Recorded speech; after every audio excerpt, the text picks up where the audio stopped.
Let's talk some more about reasons and results. Why is it that evaluation is so important? And like for example, suppose I'm a Head Start director for a state. And why is it important for me to conduct research and evaluation on my program?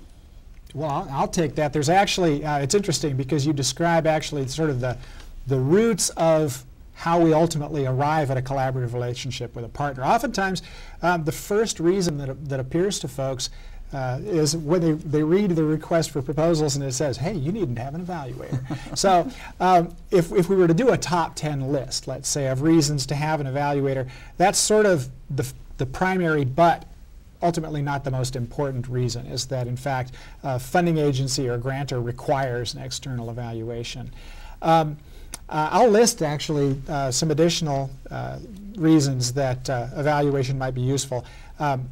Program directors and managers might want evidence of program effectiveness if they're in fact renewing or attempting to renew or seek additional funding for projects.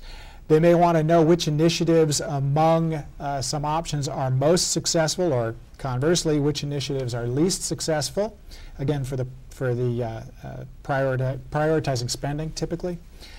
They may want to know how results compare from multiple sites. Oftentimes the sites will be implementing the same project slightly differently, and that can illuminate what's going on with delivery. They might want to be able to tell a program story to a community. Stakeholders outside of the setting may care and want to know how projects are working.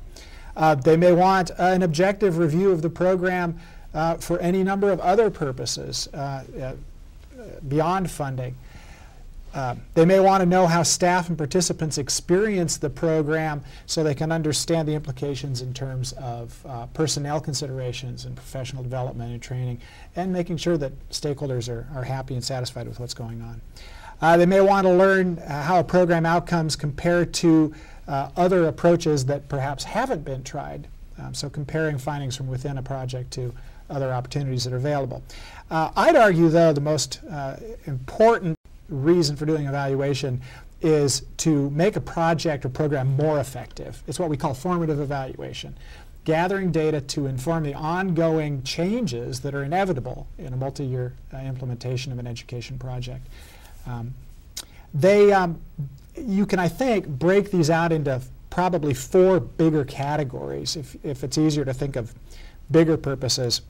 The traditional is to assess the merit or worth of a program, usually in terms of the degree to which it accomplishes a desired goal. So that's kind of the biggest, most important consideration for evaluation.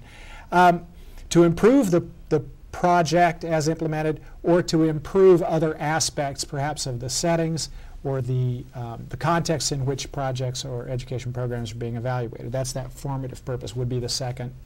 The third, and this ultimately becomes, I roll my eyes a little bit because it's unfortunate it comes to this, but the reality is that there's a monitoring or program compliance function to what we do. And that's typically the roots of of any requirement from a funder to make sure that in fact the project's being implemented the way it's intended with fidelity.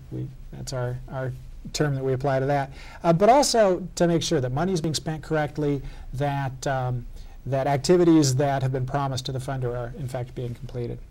And ultimately, this kind of brings us full circle back to Nate's good conversation about research. Ultimately, the fourth major reason that we might do evaluation is to inform sort of the state of the art, to develop knowledge about the program, but even beyond how it's being implemented, to inform our broader understandings of education. I'm thinking about an example, another example. I'm thinking about the College Access Network. How has this approach been useful in that context? Well, Tony, I was involved with the evaluation that you're talking about of a statewide college access program. And really our client came to us kind of wanting to know about how they were operating and how they could improve their functions. So during the first year of evaluation, based on our evaluation findings, we recommended that the organization work to establish a separate identity from the national organization because there was a lot of overlap and some of the member programs who were receiving services kind of confused the two. So we recommended that they establish a firm identity, and then based on those recommendations, our client actually did work very hard to establish its own identity and separateness from the national organization. Also, we raised some issues that they were not aware of relating to how member programs perceived the state organization in terms of effectiveness and responsiveness and those sorts of things. So they worked very hard. And by the end of our 3-year evaluation, the member programs rated them as much more effective and much more responsive and just generally better than they had been at the beginning of our evaluation. So we were very pleased that our client was able to take our findings and to use them to improve programs and services and the organization as a whole. Also, our client built on the evaluation as we kind of went along and asked us to take a look at some of the particularly effective college access programs around the state. So what we did was conduct case studies at each of these sites to develop more knowledge and build some more information about how these sites were operating and how they were being effective. So we were able to take that information and tell our client, here's what the sites are doing, here's how well they're doing it, here are the effects that they're having, and here are things that other sites can do to build on these successes. So we were able to help our clients not only find out what was going on, to build knowledge, as Kirk said, but also to find applicability for other sites across the state.